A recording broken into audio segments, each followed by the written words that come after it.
کی مجلس میں جو بیٹھ جائے وہ محروم نہیں رہتا، وہ شقی نہیں رہتا، بدبخت نہیں رہتا۔ اب اس لیے ان کا ذکر نہیں مٹتا۔ کیسے مٹے؟ جن کا ذکر صبح و شام عرش پر رب کریم کر رہا ہو، ان کا زمین پر کیسے مٹے؟ اور سوال یہ ہے کہ ذکر ہوتا کن کا ہے؟ کن کا ذکر زندہ رہتا ہے؟ حضرت فضیل ابن عیاض نے فرمایا من احب ان یذکر لم یذکر، فرمایا جو شخص یہ چاہے کہ اس کا ذکر کیا جائے، جو خواہش کرے کہ اس کا ذکر کیا جائے، اس کی دھوم ہو، اس کا چرچا ہو، فرمایا اس کا ذکر نہیں کیا جاتا، اس کے چرچے نہیں ہوتے۔ جو چاہے کہ میرا چرچا ہو، اس کے چرچے نہیں ہوتے۔ وَمَنْ كَرِهَ أَن يُذْكَرَ ذُكِرَ، اور جو ناپسند کرے کہ اس کا چرچا ہو، اسی کے چرچے ہوتے ہیں۔ یہ نظام ہے اللہ کا،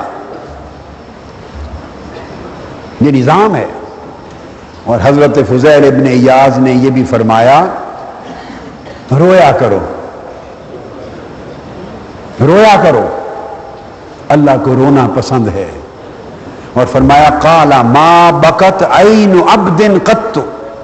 حتی یدع الرب سبحانہ یدہ علی قلبہ، کسی ایک شخص کی بھی آنکھ سے اگر اس کے لیے آنسو کا قطرہ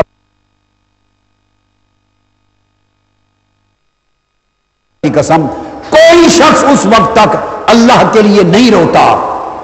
جب تک اللہ اپنا دست محبت اس کے دل پہ نہ رکھے۔ اللہ اپنی شفقت اور عنایت کا ہاتھ اپنی شان کے لائق اس کے دل پہ رکھتا ہے، اس کے اثر سے اس کی آنکھ برستی ہے، آنکھ برستی ہے۔ اور پھر فرمایا دوسری قسم ایسے لوگوں کی ہوتی ہے ولا بکت عین الا من فضل رحمت اللہ، کئیوں کے تو ہاتھ رکھے جاتے ہیں اور روتے ہیں، اور اگر یہ نصیب نہ ہو تو فرمایا جس کی آنکھ بھی روتی ہے اس پر اللہ کا فضل ہوتا ہے تو روتی ہے، اللہ کا فضل ہوتا ہے تو روتی ہے۔ اور یہ حضرت ذوالنون مصری رضی اللہ تعالی عنہ، بات اب ان پہ ختم کرنے کے لیے انہوں نے فرمایا کہ من علامات المحب للہ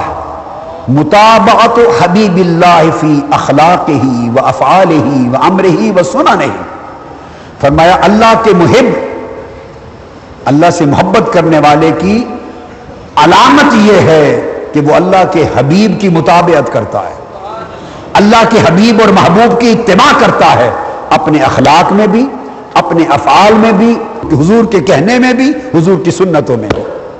اپنی پوری سنت کو حضور کی اتباع کے رنگ میں ڈال لیتا ہے۔ یہ علامت ہے، حضرت ذوالنون مصری فرماتے ہیں، ان لوگوں کی جو اللہ کے محب ہوتے ہیں۔ اور آپ نے فرمایا حضرت ذوالنون مصری نے من تزین بعملہ کانت حسناتہ سیئات، فرمایا ریا سے بچو، اپنے اعمال کو پسند کرنے سے بچو، عجب سے بچو، خود پسندی سے بچو۔ فرمایا جس شخص کو اپنا عمل اچھا لگے، جس شخص کو اپنا عمل اچھا لگے، افسوس کہ اس کی نیکیاں برائیوں میں بدل دی گئیں۔ جس کو اپنا عمل اچھا لگے اس کی نیکیاں برائیوں میں، گناہ میں بدل دی گئیں، اور جس کو نیک عمل کر کے بھی اپنا نیک عمل گناہ لگے اس کے چھوٹے گناہ بھی نیکیوں میں بدل دیے گئے۔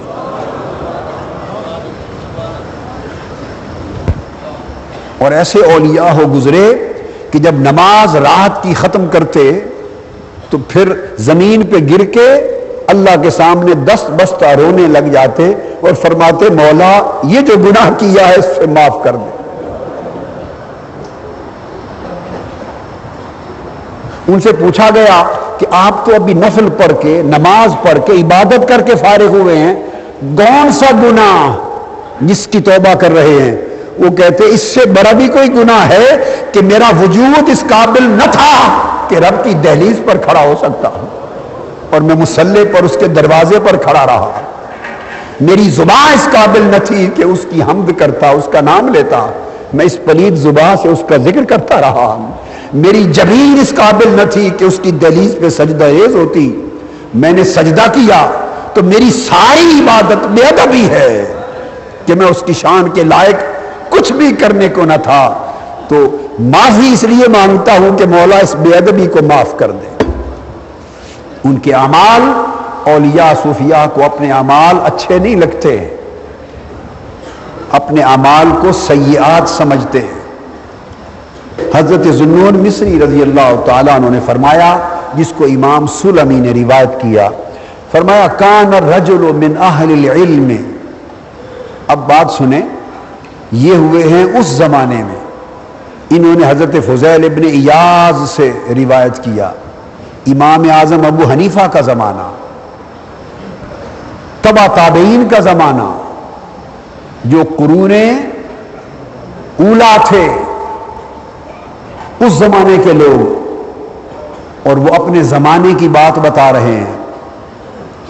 اور دیکھ لیں کہ ہم کس زمانے میں ہیں، کتنا تغیر آ چکا ہوگا۔ فرماتے ہیں کان الرجل من اہل العلم یزداد بعلمہ بغضا للدنیا، وہ فرماتے کہ ایک زمانہ تھا کہ جو اہل علم تھے، فرمایا کرتے کہ ایک زمانہ تھا کہ جو اہل علم تھے، علم جتنا زیادہ حاصل کرتے جاتے ان کا دل دنیا سے اتنا متنفر ہوتا چلا جاتا، حتیٰ کہ جب ان کا علم بڑھ جاتا ان کا دل تارک حب دنیا ہو جاتا، دنیا کی محبت ان کے دلوں سے نکل جاتی اور دنیا ان کی نگاہ میں مبغوض ہو جاتی۔ فرمایا ایک زمانہ وہ تھا، والیوم، فرماتے ہیں آج وہ زمانہ آ گیا ہے کہ یزداد الرجل بعلمہ للدنیا حبا ولہا طلبا، اور فرماتے ہیں آج وہ زمانہ آ گیا ہے کہ جتنا علم زیادہ حاصل کرتے ہیں، علم کی وجہ سے دنیا کی محبت بڑھتی چلی جاتی ہے اور دنیا کی طلب، حرص اور رغبت بڑھتی چلی جاتی ہے۔ یہ حضرت ذوالنون مصری فرما رہے ہیں، آج سے 1300 سال قبل، کہ ایک زمانہ تھا کہ جب علم سے دنیا مبغوض بن جاتی اور دل حب دنیا کا تحرک ہو جاتا، اور آج وہ زمانہ آ گیا ہے کہ علم حاصل کر کے دنیا کی طلب، حرص اور رغبت بڑھ جاتی ہے۔